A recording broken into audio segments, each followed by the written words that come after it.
Yann et Yannick nous ont donné rendez-vous sur le port du Dibben.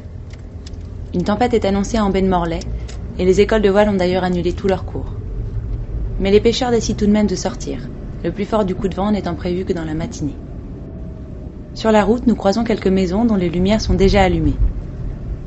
En d'autres lieux, on penserait aux soirées qui s'éternisent, mais ici, aux abords du Dibben, on imagine plutôt les pêcheurs enfilant déjà leur ciré. Nous arrivons sur le port désert. Yann et Yannick s'activent sur leur bateau, les tontons flingueurs. Il est 4 heures. Diffuse un bulletin météorologique spécial large numéro 104, la navigation et la pêche côtière entre la Hague et Tamar. Avis de grand frais à coup de vent. Avis de grand frais à coup de vent entre Tamar et l'île de Bréa. Vent de secteur sud, tête de fort, tirant sud-ouest, temporairement 8 Beaufort en matinée avec forte rafale. Voilà, on va se démarrer un petit trait là, de 3 heures, coup du matin. Normalement c'est le meilleur, donc on va essayer de pas le louper. Ils annoncent un peu de vent, 5-6 de survoi. On va voir. On n'ira pas trop loin. 1 heure après le départ, nous arrivons sur la zone de pêche. Yannick et Yann s'apprêtent à larguer un premier chalut.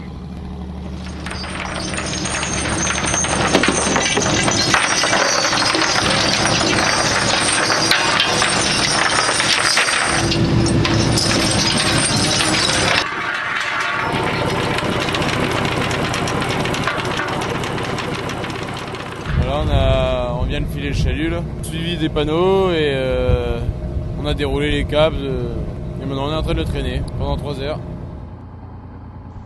Il est à peine 5h30 et l'obscurité est encore totale.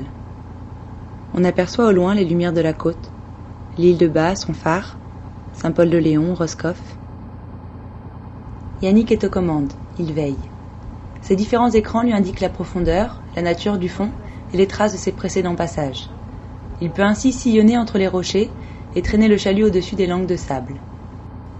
Pendant ce temps-là, la vie à bord s'organise. Il y a ce qu'il faut pour vivre largement ici. On fait nos casse-croûtes le soir ou la veille, comme le soir ou le matin comme on veut, et on mange ici. On a même une gazinière, si on veut se faire une conserve chaude ou quoi que ce soit. Un repas chaud des fois quand il fait froid l'hiver, c'est sympa aussi. Après, on se relaie, chacun son tour, et puis ça le fait. Hein. On raconte nos histoires du week-end, et puis ça se passe bien, quoi. Je vois plus que ma copine, alors c'est sûr que vaut mieux bien s'arranger quand c'est comme ça. Nous on a la chance, pourtant on est des caractères très forts et ça passe très bien. Bon c'est sûr des fois t'as un coup de gueulande, hein, mais ça c'est sûr que tout peut pas aller toujours très bien, hein, autrement ce serait même pas drôle. Il est 8h et le coup de vent est bien arrivé. Les vagues rendent les manœuvres un peu difficiles et c'est donc Yannick qui reste aux commandes pendant que Yann remonte le premier chalut.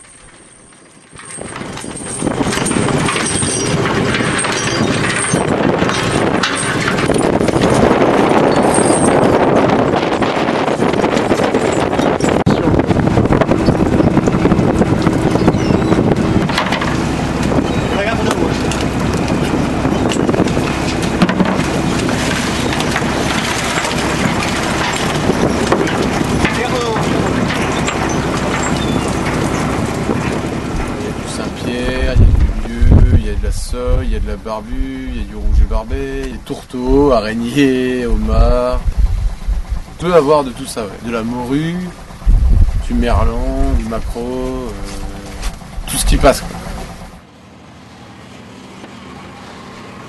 Yann largue un second chalut pour 3 heures.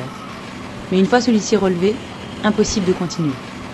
Il est midi et la tempête contraint les tontons flingueurs à rentrer au port. À bâbord, face au vent et face aux vagues, le Baltimore. Il fait lui aussi route vers le Dibben. Par gros temps, l'arrivée est parfois périlleuse, et Yannick prend soin de suivre les alignements qui balisent l'entrée du port. T'as 3 points rouges superposés, on va les chercher. Et il faut les prendre les uns dans les autres, en fait. Alors tu vois le plus grand. Tu prends l'un dans l'autre, si tu veux, et c'est l'alignement du port. C'est vrai que ça paraît. Quand tu passes là à basse mer, c'est pas large. Hein. Là, c'est un caillou échoua. là, on a de l'eau pour passer dessus, il n'y a aucun problème.